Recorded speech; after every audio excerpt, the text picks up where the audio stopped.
السلام علیکم ورحمۃ اللہ وبرکاتہ۔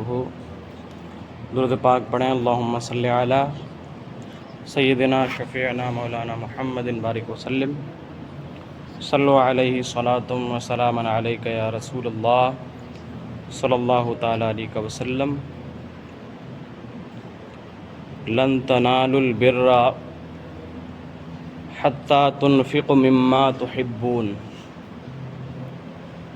تم ہرگز بھلائی کو نہ پہنچو گے جب تک راہ خدا میں اپنی پیاری چیز نہ خرچ کرو۔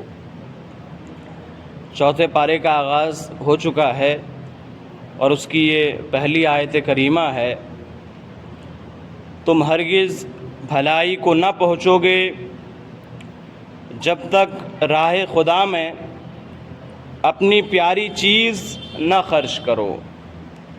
یہاں جو بر سے مراد ہے، تقوی اور طاعت مراد ہے۔ حضرت ابن عمر رضی اللہ تعالی عنہما نے فرمایا کہ یہاں خرچ کرنا عام ہے، تمام صدقات کا، یعنی واجبہ ہو یا نافلہ، یعنی زکوٰۃ کا ہو یا پھر صدقہ واجبہ اور نافلہ ہو، سب اس میں داخل ہیں۔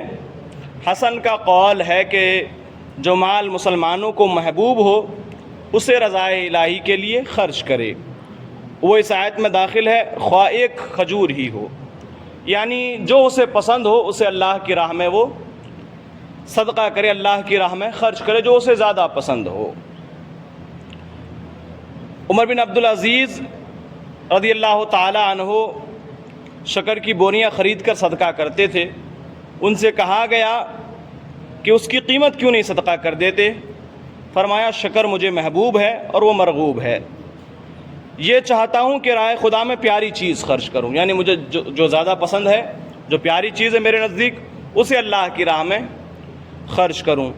بخاری و مسلم کی حدیث میں ہے کہ حضرت ابو طلحہ انصاری مدینہ طیبہ میں بڑے مالدار تھے، انہیں اپنے اموال میں بے روحہ بہت پیارا تھا، ایک باغ تھا ان کا۔ جب یہ آیت کریمہ نازل ہوئی تو انہوں نے بارگاہ رسالت میں کھڑے ہو کر عرض کیا کہ یا رسول اللہ صلی اللہ علیہ وسلم، مجھے اپنے مال میں بے روحہ سب سے پیارا ہے، میں اس کو راہ خدا میں صدقہ کرتا ہوں۔ حضور نے اس پر مسرت کا اظہار فرمایا اور حضرت ابو طلحہ نے آقا کائنات صلی اللہ علیہ وسلم کے کہنے پر اپنے اقارب اور بنی عم میں اس کو تقسیم فرما دیا۔ حضرت عمر فاروق رضی اللہ تعالیٰ عنہ نے حضرت ابو موسیٰ اشعری کو لکھا کہ میرے لیے ایک باندی خرید کر بھیج دو۔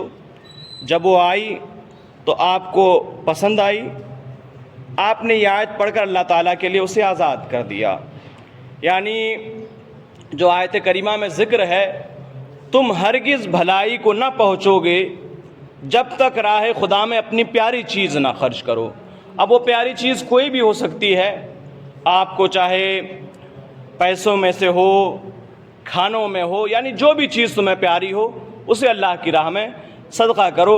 آج ایک نئی تفسیر بعض لوگوں نے پیش کرنے کی کوشش کی، حالانکہ اس کا جو ہے ہرگز وہ مطلب نہیں، جیسا کہ ابھی ایک عرس کے درمیان لن تنالوا البر حتی تنفقوا مما تحبون کی تشریح اس انداز میں کی گئی کہ حضرت علی رضی اللہ تعالیٰ عنہ کو معاذ اللہ خلافت پسند تھی، انہوں نے اپنی پسندیدہ چیز چھوڑ دی، حالانکہ بھائی اور وہ خلافت وہ سمجھتے ہیں کہ حضرت علی رضی اللہ تعالیٰ عنہ ابوبکر صدیق رضی اللہ تعالیٰ عنہ سے پہلے خلیفہ بنتے، جو وہ شخص مذکور تھا اس نے توبہ کر لیا، لیکن صرف میں سمجھانے کے لیے آپ کو بتا دیتا ہوں کہ اس شخص نے جو تشریح کی لن تنالوا البر حتی تنفقوا مما تحبون کی، وہ سراسر جو ہے اہل سنت والجماعت کے عقائد کے خلاف ہے، اس لیے کہ اہل سنت والجماعت کے متفق عقیدہ یہ ہے کہ تمام امت میں انبیاء اکرام کے بعد سب سے افضل حضرت ابوبکر صدیق رضی اللہ تعالیٰ عنہ ہیں، اور وہ خلافت کے حقدار تھے، انہیں خلافت ملی۔ اسی طرح حضرت عمر فاروق رضی اللہ تعالیٰ عنہ، پھر حضرت عثمان غنی رضی اللہ تعالیٰ عنہ، پھر حضرت علی رضی اللہ تعالیٰ عنہ خلیفہ منتخب ہوئے۔ اب اس کی تشریح اس انداز سے کرنا کہ معاذ اللہ حضرت علی رضی اللہ تعالیٰ عنہ کی خلافت پسند تھی، انہوں نے اپنی پیاری چیز اللہ کی راہ میں قربان کر دیا۔ اب یہ اور یہ تفسیر بھی رائے ہے، یعنی تفسیر بھی رائے جائز نہیں ہے کہ اپنے من سے کوئی بھی کچھ کہہ دیا، کوئی آیت سمجھے اور اٹھایا اور کوئی بھی تشریح کر دی، کوئی بھی تفسیر کر دی، تو ایسا درست نہیں ہے۔ تو یقیناً اللہ تعالی ہم سب کو ان سب سے محفوظ رکھے۔ تم ہرگز بھلائی کو نہ پہنچو گے جب تک راہ خدا میں اپنی پیاری چیز نہ خرچ کرو۔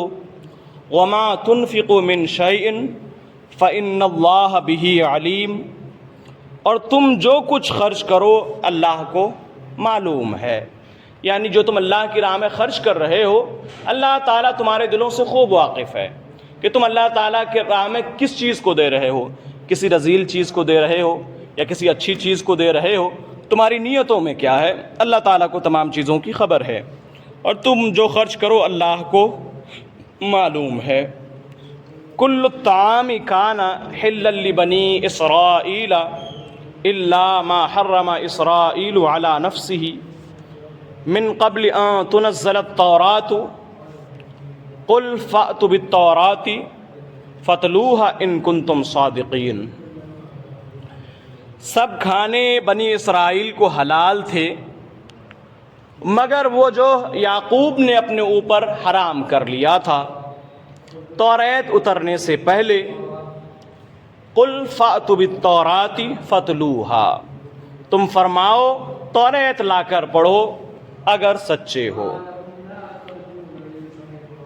یہود نے سید عالم صلی اللہ علیہ وسلم سے کہا کہ حضور اپنے آپ کو ملت ابراہیمی پر خیال کرتے ہیں، باوجود یہ کہ حضرت ابراہیم علیہ السلام اونٹ کا گوشت اور دودھ نہیں کھاتے تھے، آپ کھاتے ہیں، تو آپ ملت ابراہیمی پر کیسے ہوئے؟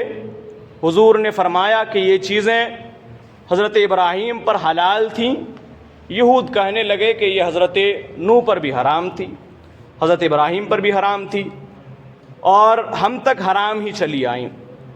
اس پر اللہ تعالیٰ نے یہ آیت کریمہ نازل فرمائی اور بتایا گیا یہود کا یہ دعویٰ غلط ہے، بلکہ یہ چیزیں حضرت ابراہیم و اسماعیل و اسحاق اور یعقوب پر حلال تھیں، حضرت یعقوب نے کسی سبب سے ان کو اپنے اوپر حرام فرمایا، یہ حرمت ان کی اولاد میں باقی رہی، یہود نے اس کا انکار کیا۔ تو حضور آقا کائنات صلی اللہ علیہ وسلم نے فرمایا کہ توریت اس مضمون پر ناطق ہے، اگر تمہیں انکار ہے تو توریت لے آؤ۔ اس پر یہود کو اپنی فضیحت و رسوائی کا خوف ہوا کہ بھئی اگر ہم لے آئیں گے تو سچائی ظاہر ہو جائے گی، تو وہ توریت نہ لا سکے اور ان کا کذب ظاہر ہو گیا اور انہیں شرمندگی اٹھانی پڑی۔ یعنی یہود کا دعویٰ یہ تھا کہ حضرت ابراہیم علیہ السلام اونٹ کا گوشت اور دودھ وغیرہ نہیں پیا کرتے تھے، آپ اگر ملت ابراہیمی پر ہونے کا دعویٰ کرتے ہیں تو آپ تو اونٹ کا گوشت بھی کھاتے ہیں اور اونٹ کا دودھ بھی پیتے ہیں۔ تب یہ اللہ تعالیٰ نے آیت کریمہ نازل فرمائی کہ جو سب کھانے جو بنی اسرائیل کو حلال تھے مگر وہ جو یعقوب نے اپنے اوپر حرام کر لیا تھا، کسی وجہ سے حضرت یعقوب نے اپنے اوپر اونٹ کا گوشت اور دودھ وغیرہ جو ہے یہ حرام کر لیا تھا، تو یہ ان کی اولاد میں جو ہے باقی رہی۔ حالانکہ حضرت ابراہیم علیہ السلام برسہ برس پہلے حضرت یعقوب کے اور تمام انبیاء کرام پر یہ ساری چیزیں حلال تھی، مگر وہ جو یعقوب نے اپنے اوپر حرام کر لیا تھا توریت اترنے سے پہلے، تم فرماؤ توریت لا کر پڑھو اگر سچے ہو۔ اس آیت کریمہ سے یہ بھی ثابت ہوتا ہے کہ پچھلی شریعتوں میں احکام منسوخ ہوتے تھے۔ منسوخ کا مطلب یہ ہے کہ ایک حکم جو تھا اب وہ حکم ختم ہو گیا، اب نیا حکم اسی کی جگہ۔ مثلا کہ کوئی چیز حلال حرام ہے تو اسے حلال کر دیا گیا۔ دوسری شریعتوں میں مثلا بہت ساری چیزیں شریعت موسوی میں جو ہے حرام تھی، لیکن حضرت عیسیٰ علیہ السلام پر جب انجیل نازل ہوئی تو وہ حلال کر دی گئیں۔ سمجھ رہے ہیں؟ تو اس کا مطلب یہ ہے کہ احکام منسوخ ہوتے تھے۔ یہود جو اس بات کے قائل نہیں ہیں کہ بھئی احکام منسوخ نہیں ہوتے، جو حکم نازل ہو گیا، تو ان کا دعویٰ یہ غلط ہے۔ اسی طرح سے آقا کائنات صلی اللہ علیہ وسلم جو امی تھے، یعنی انہیں کسی نے جو ہے پڑھنا نہیں سکھایا تھا، باوجود یہ کہ یہود کو توریت پر الزام دینا اور توریت کے مضامین سے استدلال فرمانا آپ کا معجزہ ہے اور آپ کی نبوت کی دلیل ہے، اس سے آپ کی وہبی اور غیبی علوم کا پتہ چلتا ہے۔ یعنی آقا کائنات صلی اللہ علیہ وسلم نے توریت کبھی نہیں پڑھی، لیکن اس کے باوجود انہوں نے کہا کہ لاؤ توریت، اگر تم سچے ہو تو یقیناً اللہ کے رسول صلی اللہ علیہ وسلم کو ساری چیزوں کا علم تھا اور تمام غیبی علوم پر انہیں اللہ تعالیٰ نے دسترس دی تھی. تم فرماؤ توریت لا کر پڑھو اگر سچے ہو. فمن افترى على الله الكذب من بعد ذلك فاولئك هم الظالمون. تو اس کے بعد جو اللہ پر جھوٹ باندھے تو وہی ظالم ہے. یعنی کہے کہ ملت ابراہیم پر اونٹ کے گوشت اور دودھ اللہ تعالیٰ نے حرام کیے تھے، تو یقیناً حالانکہ اللہ رب العزت نے حرام نہیں فرمایا، تو یہ اللہ تعالیٰ پر جھوٹ باندھنا ہوا، تو اسی کا اس میں ذکر ہوا. تو اس کے بعد جو اللہ پر جھوٹ باندھے تو وہی ظالم ہیں. اور یقیناً اب بہت ساری چیزیں پھر حسد اور جلن کی وجہ سے ان لوگوں نے کیا، اور ان کا جو دعویٰ تھا ہمیشہ جو ہے انہیں رسوائی کا سامنا کرنا پڑا جب بھی ان لوگوں نے دعویٰ کیا آقا کائنات صلی اللہ علیہ وسلم کی بارگاہ میں آئے، کیونکہ اللہ تعالیٰ سچ کو ظاہر فرماتا ہے اور ان پر عمل کرنے کو کہتا ہے، اور یہود ہمیشہ جو ہے رسوا ہوتے رہے. اللہ تعالیٰ ہم سبوں کو عمل خیر کی توفیق دے.